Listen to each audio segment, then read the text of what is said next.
and buenas noches, good evening, everybody. My name is Liz Fernandez. I coordinate the NYSAIS Job Fair to promote diversity. It will be held on Saturday, February 22nd at Columbia Grammar and Preparatory School from 10 a.m. to 1 p.m. We are hosting these webinars to help our candidate pool prepare for the opportunity to interview both at the job fair and ideally after the job fair when the real possibilities of securing a new position exist. When you meet the school, when they meet you, and you feel that connection, and there's the opportunity to add incredible value to a new community and impact young people. Tonight, our topic is from classroom to admin, and we have three panelists, each of whom work at three different schools. They will introduce themselves in a moment, and I want you to know that they are both responding to and considering the questions from the current place that they find themselves professionally and the previous experience that they have had. If you are listening to us live and you are interested in submitting a question, please send it directly to me through the chat, and I will place it within the schedule of questions that I already have previously curated. If you are listening to this asynchronously at a later time, please do not hesitate to reach out via email at jobfair@nysais.org, or you can certainly contact me through the NYSAIS website as well. And with that, I'm going to invite Nikki, Tiffany, and Jason to introduce themselves, tell us where you work and for how long, what type of school is your place of employment, and share a little bit about just where you are and how long have you served in your role. I am Nikki Buccello. I'm at Ethical Culture Fieldston School. I am a form dean and a math teacher, class of 2025. My kiddos are graduating in months. I'm very excited about that. So Ethical Culture Fieldston School is a pre-K through 12th grade school. I work at the upper school. There's two campuses. One's in Manhattan called, we call it EC, and the Fieldston School that has the lower school, middle school, and upper school where I am is in Riverdale, section of the Bronx, New York. So yes, this is my 4th year here, and I forgot the other things. So my first year, I was just acclimating myself to being at Fieldston. My last 3 years, I've been teaching a math class. And as form dean, you're essentially, as my first year principal called it, the principal of your grade. So everything academic and student life for 152 students. We started with 161. Anything social, emotional, academic that they were going through all comes to me. I get to work hand in hand with a school psychologist who also travels with the grade as we go. It's a co-ed school. Thank you. Hi, my name is Tiffany Wright, and I'm the assistant head for student life at Brooklyn Friends School. This is my 2nd year in this role, and I started at the middle school as an English teacher. So I've been at Brooklyn Friends for a total of 4 years, came from Los Angeles. I just mentioned I taught English. We're a Quaker school. We're also pre-K through 12th grade. I'm a part of a really fabulous team of individuals, and I'm just happy to be here with you all tonight. Thanks. Hello. You've just muted yourself, Jason. Can you hear me now? Awesome. Good evening, everyone. My name is Jason Singleton, and I am the Middle Division Director for the school at Columbia. And the school at Columbia is a K-8 independent school, co-ed independent school in the Upper West Side of New York. I have been at the school for 6 years in this role and 12 years as an administrator across the country. So I'm really excited to talk to you a little bit about my journey and about I have a pretty unorthodox journey to leadership, so I'm excited to talk to you a little bit about that as well. Thank you. So tell us a little bit about how long you all served in the teaching roles. Nikki, I don't think we heard what discipline you teach, so you can certainly tell us. And then how long have you been in the teaching role? What motivated you to transition from a teaching role to an administrative position? And as you were sort of sharing that journey, how did you know? How did you know it was time to make the transition? Jason, you left us with the cliffhanger of being excited to share. So why don't you start, and then Nikki, and then Tiffany. Yeah, so throughout my journey, I think I have spanned across all, I guess, all schools, from public to independent, co-ed, in single sex, K through 12, and K through 8. But I started my experience in a laboratory. So I was a scientist prior to becoming a teacher, and I never had any desire to become a teacher, to be really honest about that. But the calling is, some people say the calling is always there, and so you can't fight it. So I started my career as a science teacher, and I've taught science for roughly about 10 to 12 years. Also while I was serving as an administrator. And then I also transitioned to teaching math as well. So those two areas are my specialty. And how did you know you were ready to move from the classroom to Yeah, the administrative role? you know, I consider myself an ambivert. And, you know, when I thought of leadership, I always thought of leadership as being someone who was the life of the room. And I realized long ago that I was a problem solver. I mean, I didn't realize I was solving problems and that people were coming to me to solve these problems.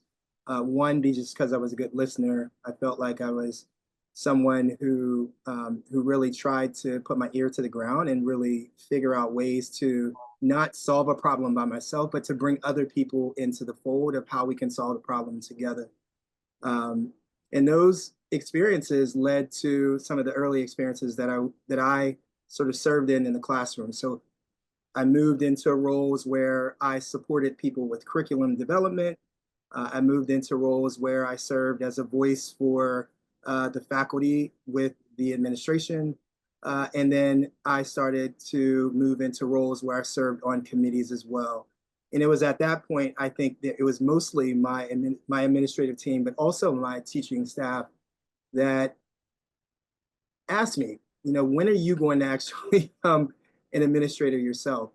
And so the call was strong, and I realized I can only make but so much difference in the role that I was in, that I was ready to make it on a much grander scale. And so I made that leap after my 5th year of teaching in a school in California. And I would say it was an adventure, and I'll talk a little bit more about that as we get into that conversation.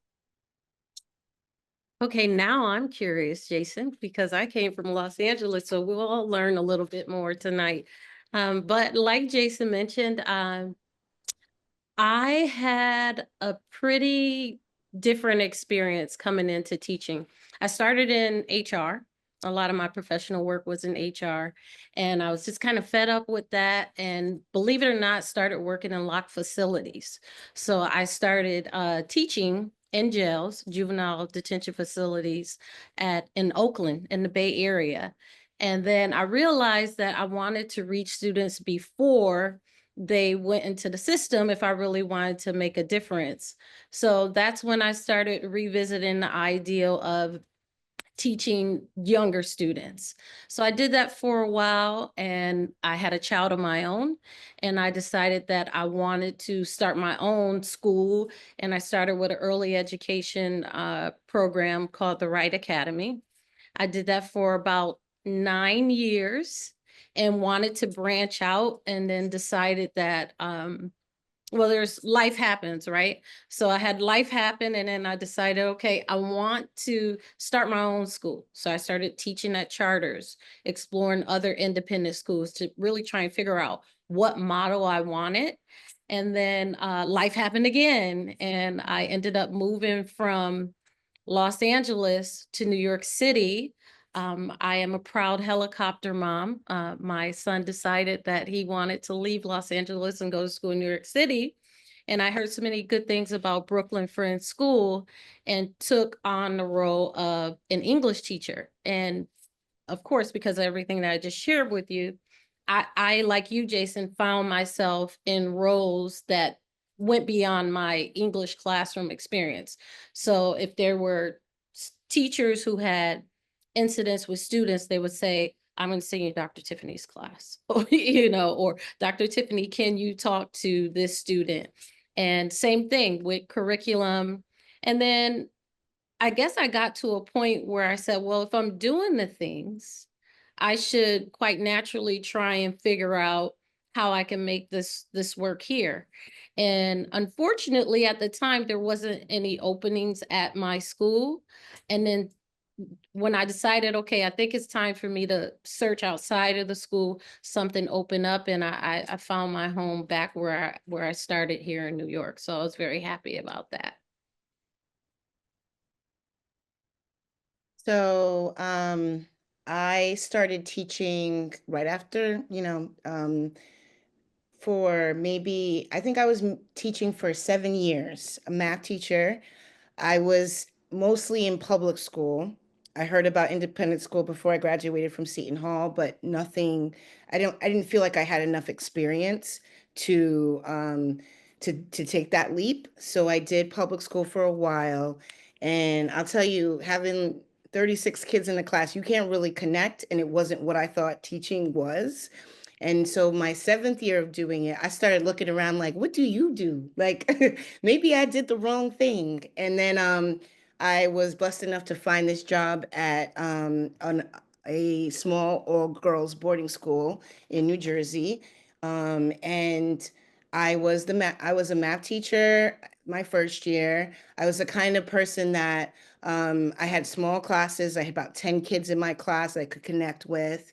But then I wanted to see them outside of that class. I've always been that teacher where, for instance, I can't draw. I don't want to see, if you saw me in art class all the time, you'd be like, she is the worst student I have ever seen in my life. So I always thought about math that way. Like, if this isn't your strength, I want to see where your strength is. So I was always a person that goes to see them at the games and sees them in the art classes and doing the, getting on the stage and singing beautifully and doing all the things. So boarding school just like sort of clicked it with me.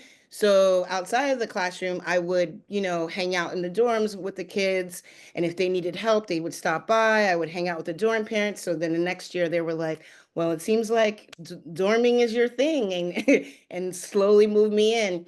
And then, I feel like I got into my groove with math, and a little bit similar to your story, Jason. It was like I used to, because it's boarding school, I used to be in charge on the weekends. After like many, a couple years, you got it down. They're like, yeah, try this thing. Little did I know, like they've been dropping little nuggets to see, like, I think she got something that we should grab hold of.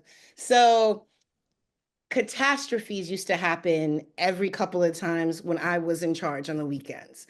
So I would bring the team together, we would collaborate, we would come up with all these things, and it became like a running joke. They like kids would be like, "Oh, she's in charge. We gotta get out of here," and that kind of thing. But it was always this great community building sort of moment.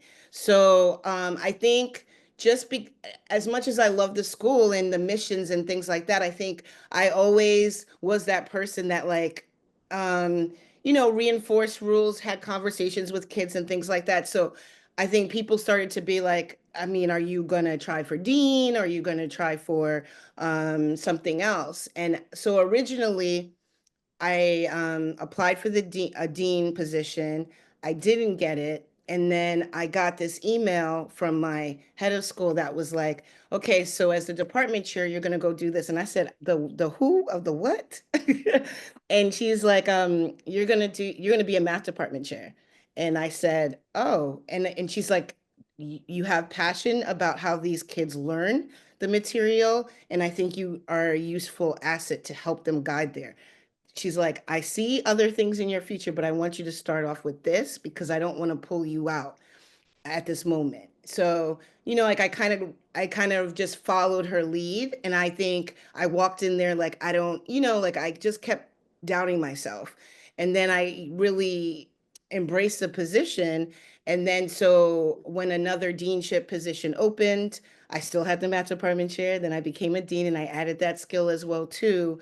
And I think what I learned so much from that school was like student centered was what it was all about. And I applied that same thing I did with my math department chair into the deaning, and really being the person that, like, when we're having conversations with kids, giving them that moment to sit and reflect and really kind of push them in to ask them why we're doing what we're doing and how we can, be resources and how we can be helpful. But it's, sometimes when adults are talking to kids, they like to fill in the space with what they think the kids are going to say. I'm the kind of person that waits for it and makes it uncomfortable.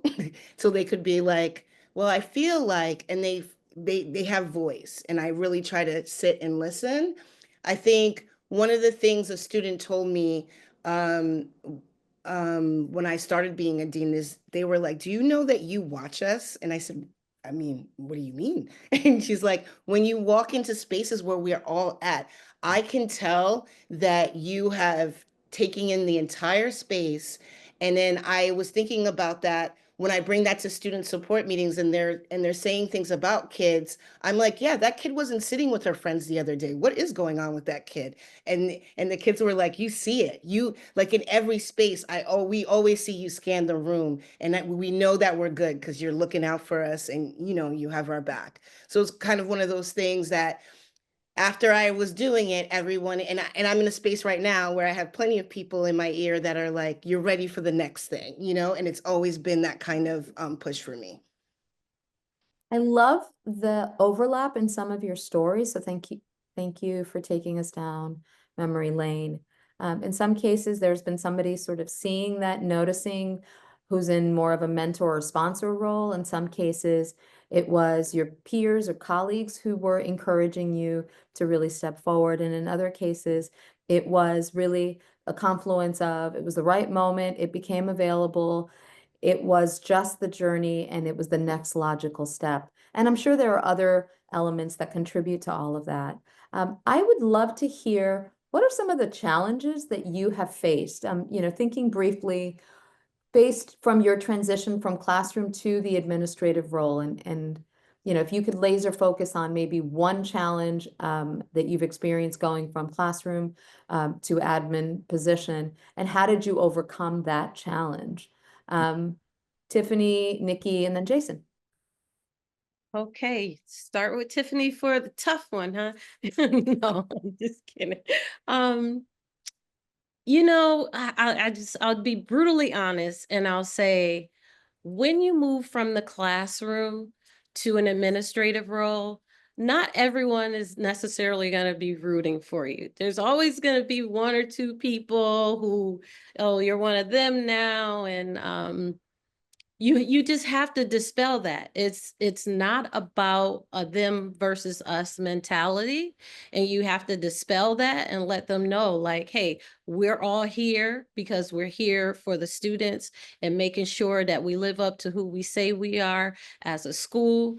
And once you're able to dispel that whole thing, that I would say was definitely one of the things that I had to learn how to navigate. And how I did that was really just being honest. If I don't know something, I'll say, I don't know. I'll find out. I'll get back to you.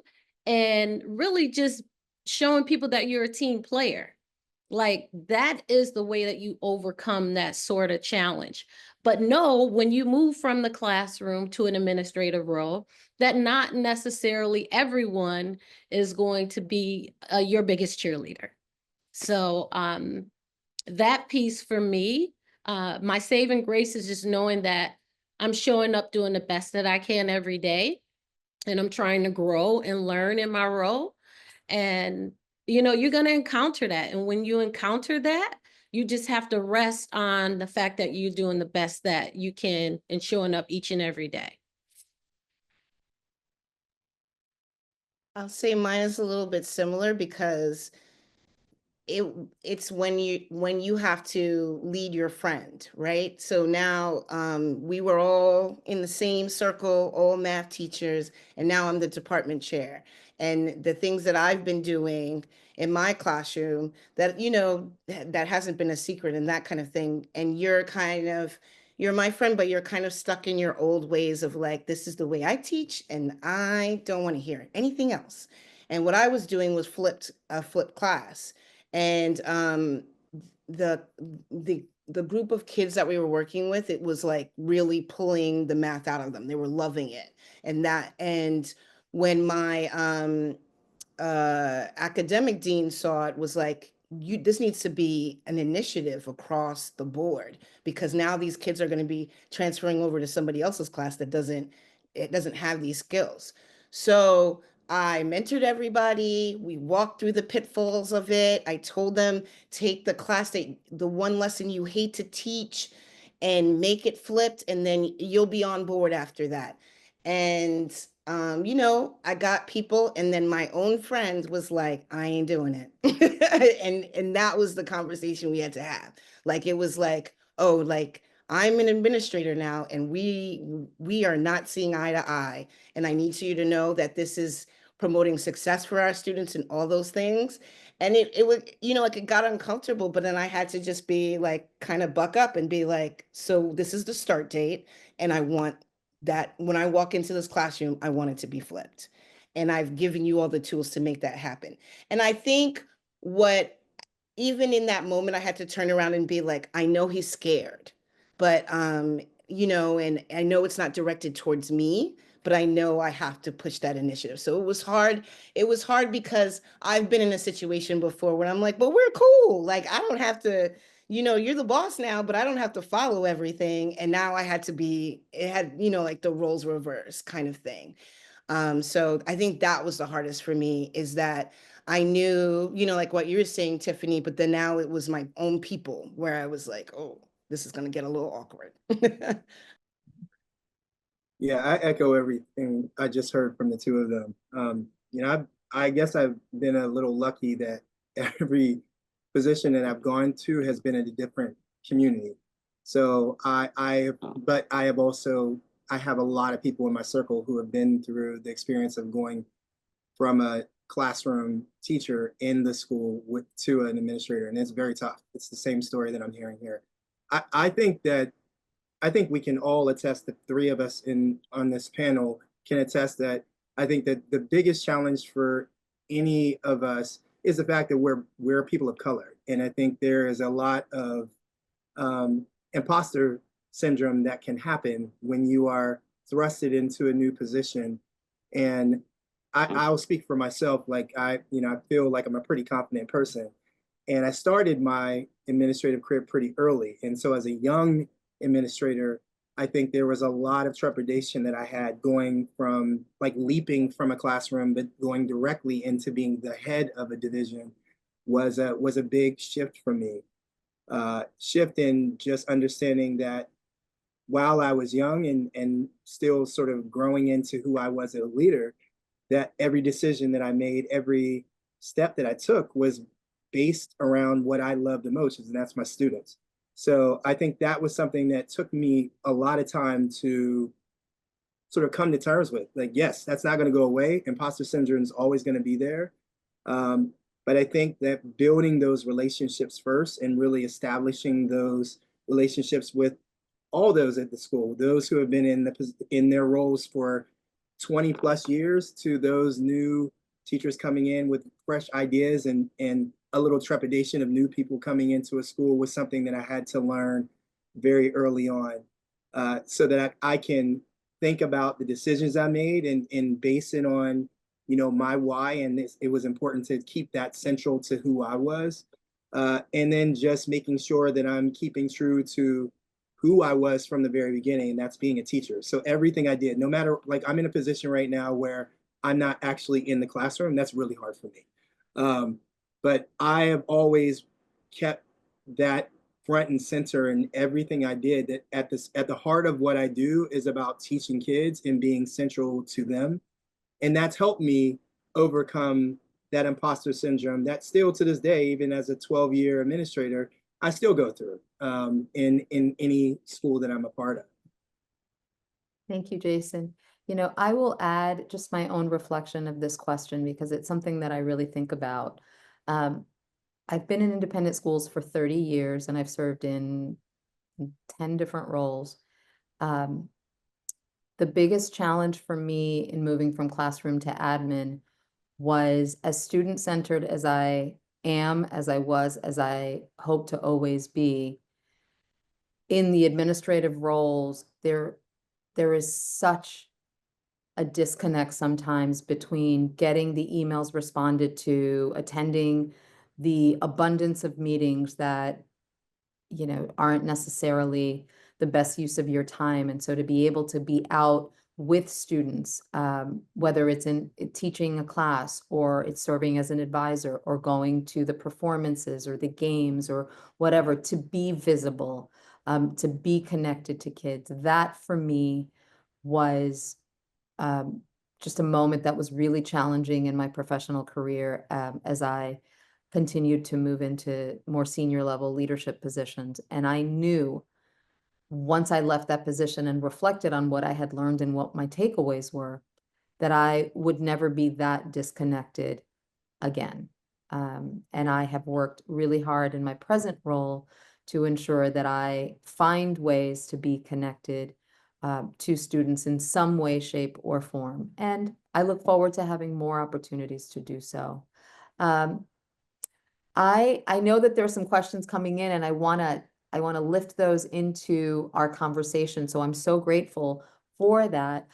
There's a question about what advice would you give to someone who has been in, has served in lots of different roles and has a self-described colorful background of experience in other areas, has only been in an independent school for 1 year and is really interested in making that jump. What advice would you offer to that person who, after 1 year, is eager to take all of the previous experience that they have and apply it to a leadership role, ideally in the school probably that they are at currently, or perhaps there's another opportunity that they might want to pursue? Any advice? I'll toss it to anybody who feels moved to speak.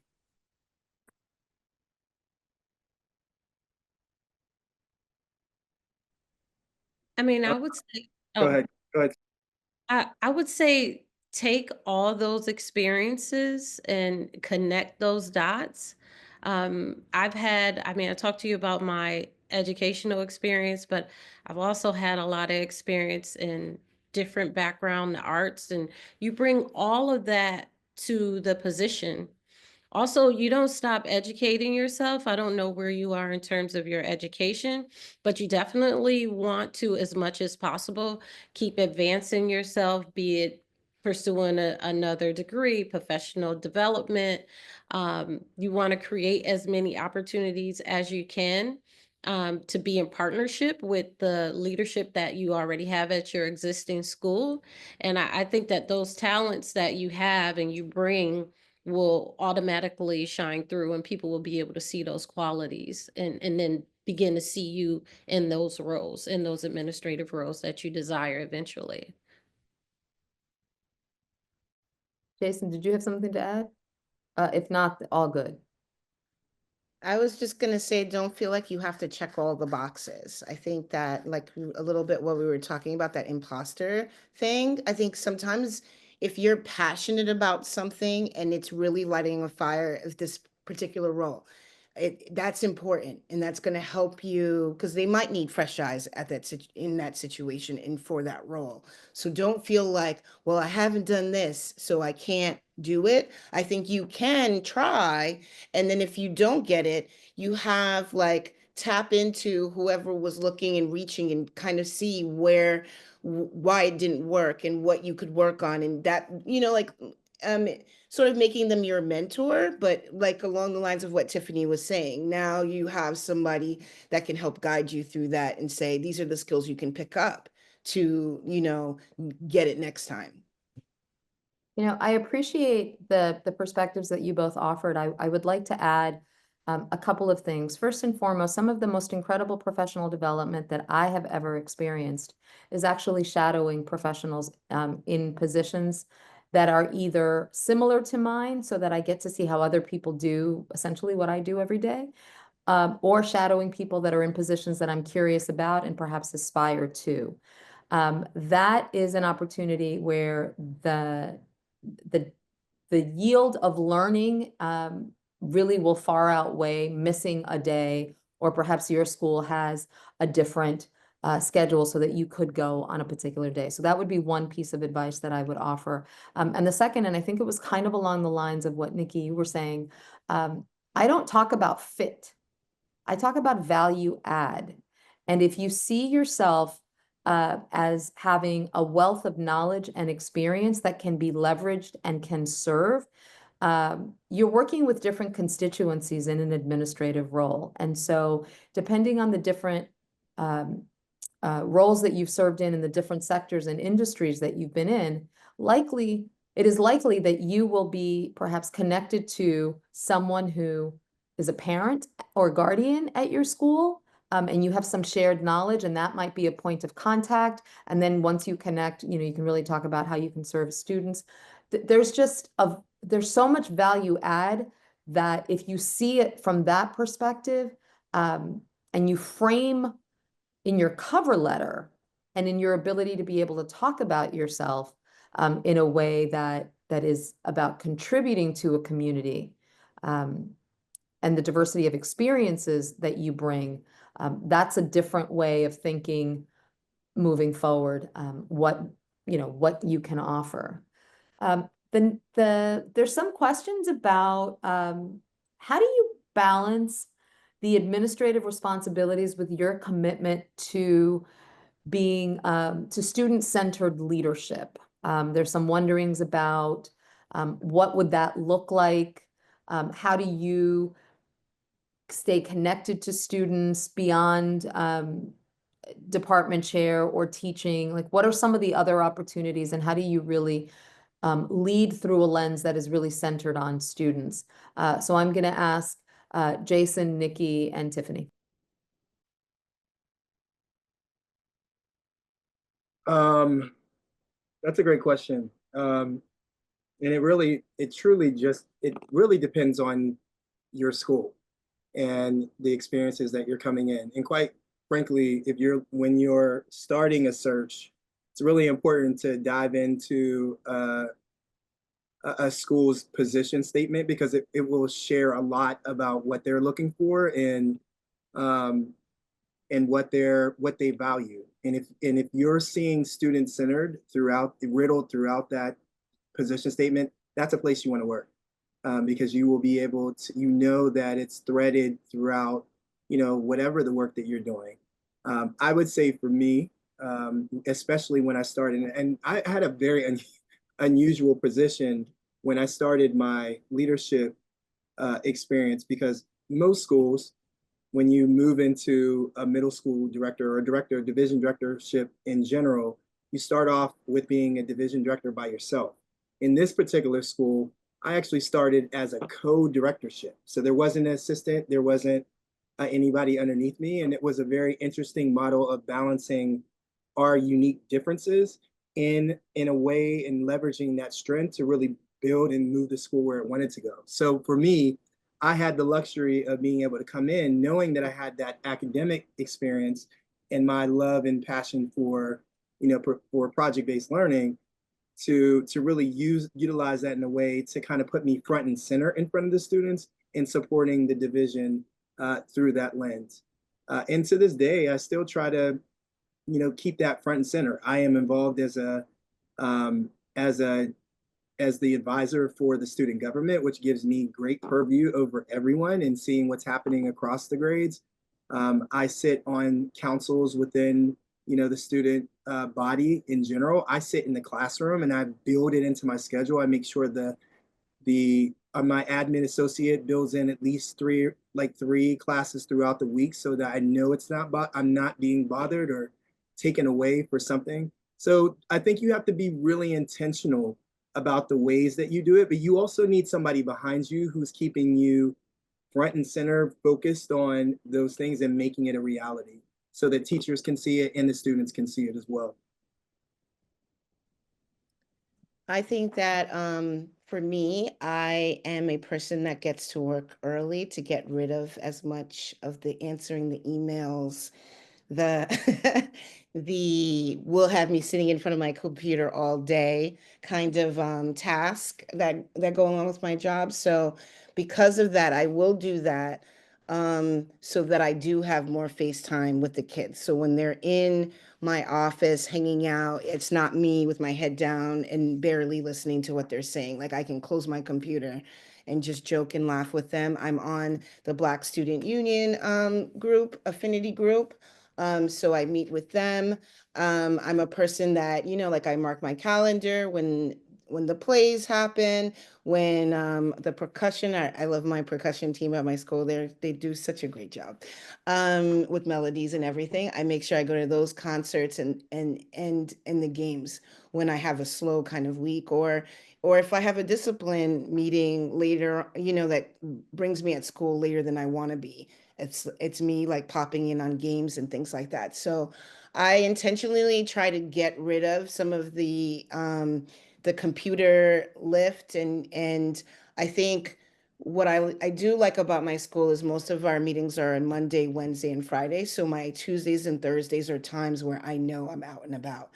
And, when teachers reach out and say your kids are doing something really cool and you need, like you need to check this out, I'm there, at least at one of the times. And when my kids were doing city semester and I had to do a sleepover at the school at night, I came back after dinner, gave high fives, told them I've seen their work and they're doing awesome things. So and even now, where my senior office is right below the college office. That's where I know my kids are. So of course I'm going to be where they are. They're going to check in with their counselors. They're just going to hang out, and I'm going to hang out with the assistant that runs the whole office because that's where they sit and hang out too. So it's like finding those spaces where they're just hanging out and being them.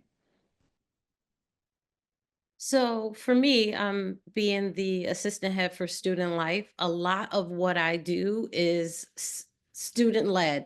So for example, I lead we call them collections, but it would be the assemblies. So we have students who are involved in that. And it's not something that just happens just like this. I'm working with them ongoing to help them prepare for their presentation and multiple students at different times. But it's about being visible, right? I oftentimes will set up shop in the common areas with my laptops, and I can hear what's going on. I can see who's doing this and who's coming in late or what have you. So it's really important to be visible, to be in the classrooms. As I think it was you, Jason, that mentioned earlier, as an administrator, you also have to do evaluations. So you don't want, like, the first few times you're coming in is to do an evaluation and you don't have a relationship with the kids or they're not used to seeing you in those spaces. So all of that is really important, as well as the extracurricular activities that Nikki mentioned.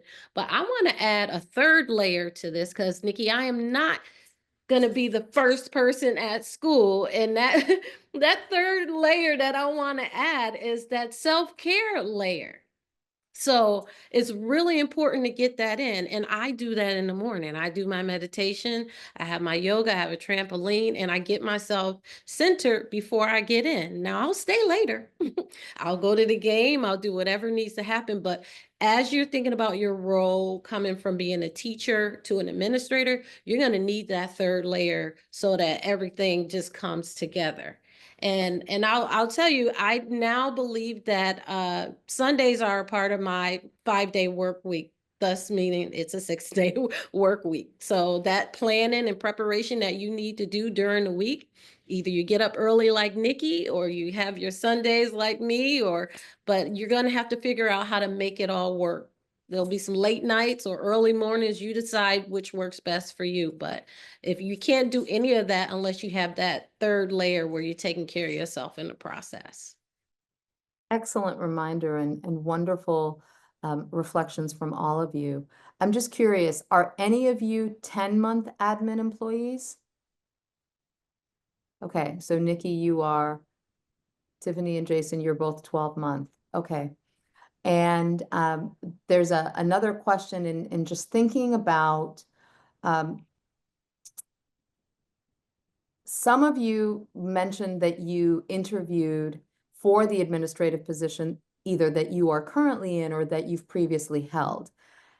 And you transitioned at the school. So you were the internal candidate, if you will. And then I think, Jason, you mentioned that you've also applied to be in an administrative role as the outside candidate. So I'm curious, now that we've all, spent some time in our roles, in our schools, we've seen the internal candidate ascend from classroom to admin, and we've seen the external candidate ascend from classroom to admin. Can you just reflect a little bit about what are some of the advantages and what are some of the disadvantages of being internal versus external? Because I think that bears some mention for the people who are listening. Let's do Dr. Tiffany, Nikki, and then Jason.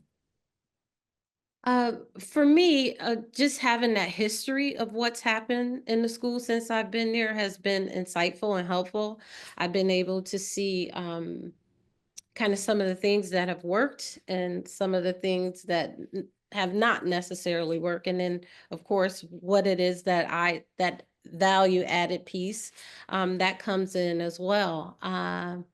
There's a certain comfort level I think you'll have when you're at a school, even though you're moving into a different role, and there'll be challenges with your new role, but at least you have an understanding of who the people are that you're working with versus coming into a totally new environment and everything is new.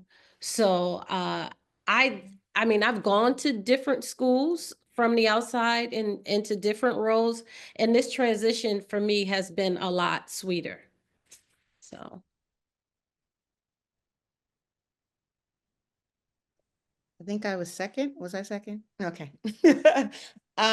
So yes, so when I first did administrative work, it was me working my way up from faculty to when I left there, I was assistant dean of students. So I think everyone knew the work I put in and they knew all the roles that I had and they knew that, the mission of the school. I am a mission-driven girl, and a mission of the school was what I brought to every role that I've ever been. And it was going to be student-centered. It was going to be, making sure we're setting kids up for success, and utilizing their strengths as much as possible, because that was what my school was about. I think coming into Fieldston, it was nobody knew me and I didn't know anybody. I mean, I did know a couple people, but it was and I think that Fieldston is a community where there are teachers that have been there longer than I've been alive, and there are teachers there that are newer. And I think in my role, and however it came about that however my job was announced and all this other kind of thing, and then now I'm here, I think what's different when you're external is there's a level of trust that needs to be built. And with that, it means that you just get to kind of like reach out to teachers to be like, hey, a bunch of my ninth graders are in your class, and I would love to see what they're doing in bio and that kind of stuff, and I think you were speaking to this, Jason, is like, you can't go to your first evaluation if nobody knows who you are and you haven't seen what they do across the board. So it's those kind of moments that you kind of have to build trust. So when teachers would send detentions, and sometimes some teachers are absolutely, we talk it out, no worries, and I'm just writing in like, did they talk to you about why they missed class? And they're like, it's a detention, like, and then I have to be like, okay, I need to meet this person so that they see me, they see my personality, and because over email it's hard, right? So I think that's the big thing. It's like, as much, you have to be as visible as much as possible in a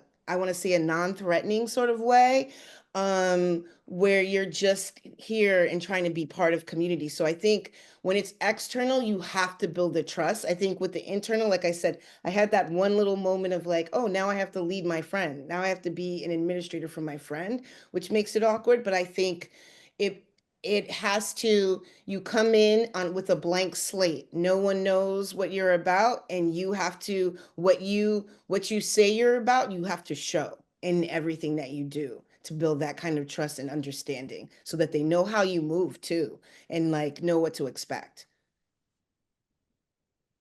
Yeah, I echo everything that I heard here. Even though I've not been in that position, I I like to say that for those who are external, it's really focused on culture. They want to know that you, I mean, as Liz said, that it's a two-way street. Like I think people within the school want to know that you can fit into the culture, and I think there's a there's a beauty and gift that you have as an outsider to say, actually, I want to make sure that you fit into who I am and who I am as a person. So I think there's a lot of room to, there's a lot of culture building between the two, and that actually builds trust and relationships and understanding of who you are in a very, very short time. And I think that's the beauty of being an internal candidate. You've already built that, you've built that trust in some ways. You have built, you showcase your understanding of a culture, which gets that out of the way. But now the question becomes, what will you bring differently to this role that makes you unique in that way? And so I think in my experiences of having been in conversations with those who are moving into internal leadership roles, whether that's moving into an administrative role or in mid-level roles, the, there's a lot of people watching and observing what you would do differently, given the fact that you have the capacity of understanding the school's culture. How will you move that culture and how will you make it different? Are questions that come up in conversations. And I'll be honest with you, as a person who has watched and observed this, that sometimes I think when people are internal are applying for these positions, sometimes they forget that it's actually an interview of people who are really looking at those things and really observing that. And so it's really important to go into every one of those experiences, whether it's talking about elevating to a new mid-level leadership position or taking on a role of a division headship in that way, that you are still leaning into this as if you were an outsider, right? But with the lens of saying that I do understand this culture, I have that down pat. But how am I going to bring newness to this role? How am I going to make this role unique and showcase who I am outside of what people know about me in this role? So those are the two areas I would say, the differences between the two. It is amazing because when you apply and you are an internal candidate, they're not waiting for the process to actually start when you're in front of and going through a really long day. That process started the day you said yes to whatever the original role was. And people have memories and have feelings about whatever the memory is and how they, revisionist history and all of that. So I think that that's another important element to really think about as you recognize the opportunity to be an internal candidate. Yes, you have some insider knowledge, and so do they. And then as the external person, one thing that's really important is how are you going to gather as much information, because our schools are so relational. So think about the network. Who do you know? Doesn't matter what school, anywhere, there's always 2, 3, at best 4 degrees of somebody knows somebody who knows somebody who knows somebody.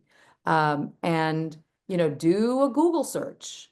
and or whatever search engine you want, and just see what is going on in the school community, what has happened historically, so that you walk in with at least some working knowledge of some of the information and history that some of the people that you're going to be meeting with also have.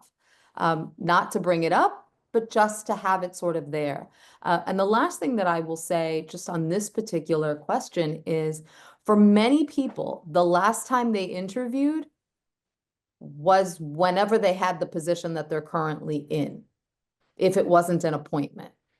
And so if you are thinking about moving into an administrative role, I encourage you not to wait to start interviewing when you realize that that's the job you really, really want. Interviewing is a skill. Interviewing in 2025 is very different. We've got social media, so make sure that your social media platforms are set to private and that you are clear about the content, if you have social media, that is available writ large about you, about places that you've worked, et cetera, et cetera. I cannot stress that enough. And we all know that looking for a job is always a job in itself. So be organized. Don't just rely on the internal. Also, look at the external and keep all of those application processes really organized so that it's easier for you to follow through, while, by the way, also doing the job that you're doing. Our final question is really one that, makes sense to ask. What advice would you give to teachers who are considering a move into an administrative role? What are some things that we haven't said, that you haven't heard from any of us, that you think would be really, really important, essential at this moment in this country, at this moment in independent schools? What are you thinking about? What is on your mind? Because each of you have the capacity to be part of a committee process, because we all know our schools love committees, and everybody sits on and is part of that committee giving feedback. So what are some of the things that would be important for candidates to know? Tiffany, let's start with you, Jason, and then Nikki. Well, if you don't have one, I would say you need a sounding board. Get yourself a mentor, get yourself a therapist. You need to have someone that you can bounce some of the things that happen off to someone else that's outside of that school community. It's very useful. It's very helpful. There's always confidentiality issues and things of that nature. And you can't turn and confide in the teacher that you were once, teaching side by side with and cool with. There's just certain things you can't talk about. So, I mean, I still talk to teachers, and I'll have lunch or whatever, and I'll tell them quick, I can't talk about that, but you will need some place where you can talk about the things that may come up outside of work. So that's one piece of advice that I would give to you. A mentor, a therapist, some sort of community of people who are in the roles that you're aspiring to be in, and time. That time management piece is huge. You definitely have to figure out how to keep all the balls in the air and manage the work home life piece. I would say make sure that the people you are closest to you, be it your children, your significant other, are in support, because unless you work in the school, you may not. I don't think some people can really understand the level of commitment and fatigue that can set in the roles that we have, because we're caring for children, and we take a lot of that home with us too. So those would be my tidbits for you. You've covered almost everything that I was.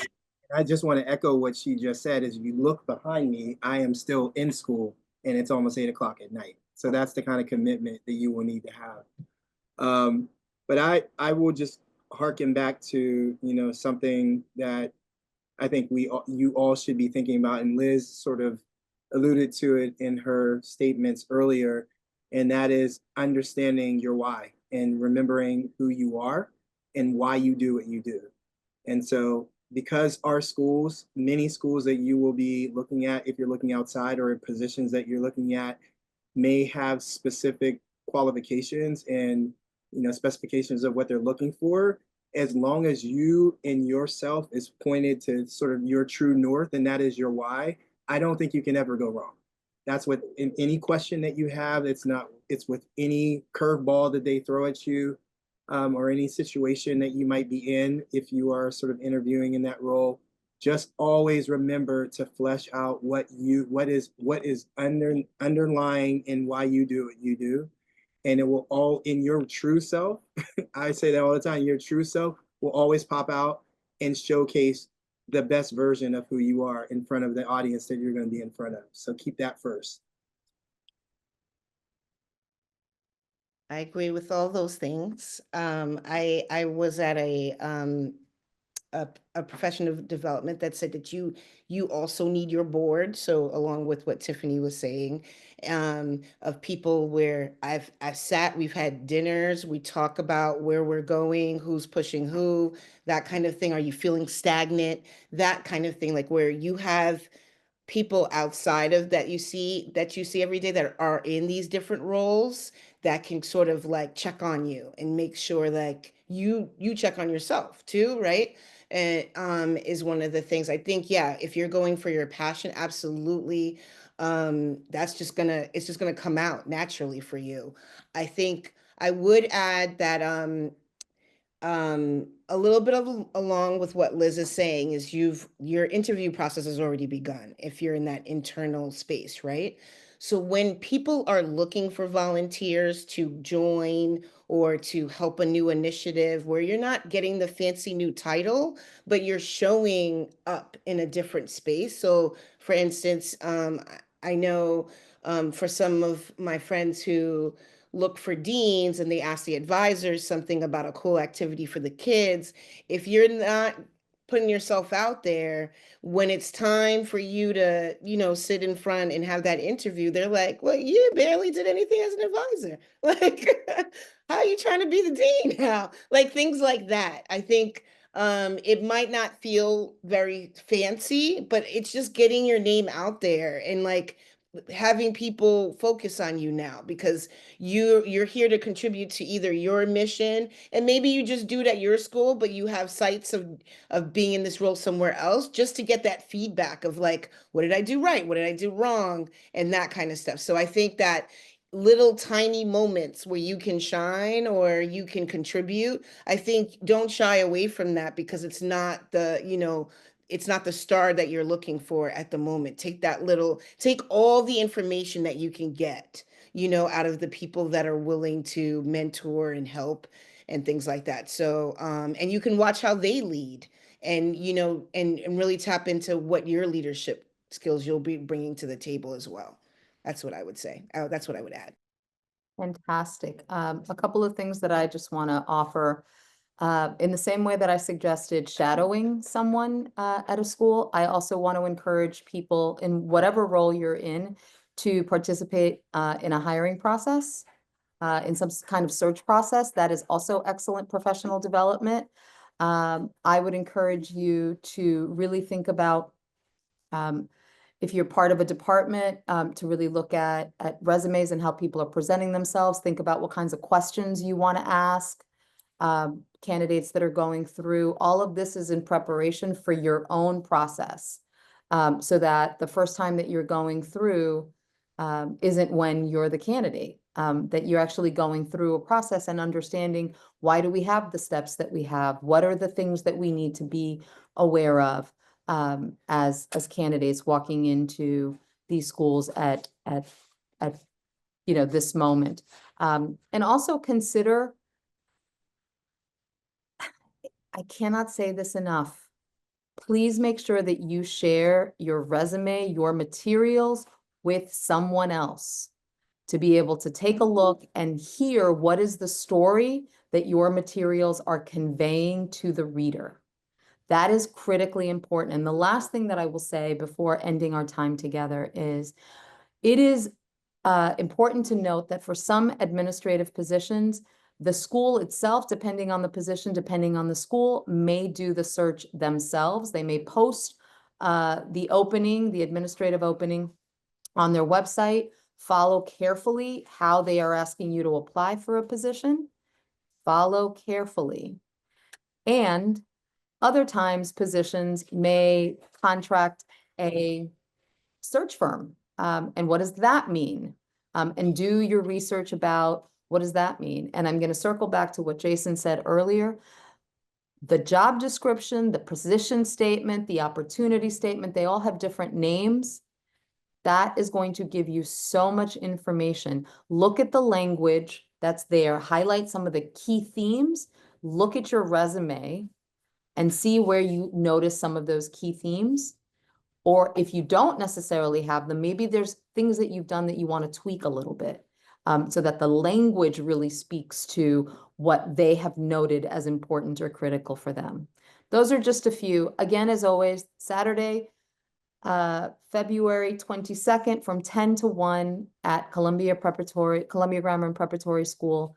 Please, please, please pre-register. The email is jobfair@nysais.org. I am here to help and support you in your process before, on the day of, and during the aftermath, where hopefully you will be visiting schools and pursuing the positions. Get in the door first and then make the moves in case it doesn't happen initially. Thank you so much to our panelists. Thank you all so much for listening, for joining us. See you at the job fair. Have a great evening, or whenever you're listening, have a great day. Thank you, Arkia from NYSAIS, for your support. Appreciate you.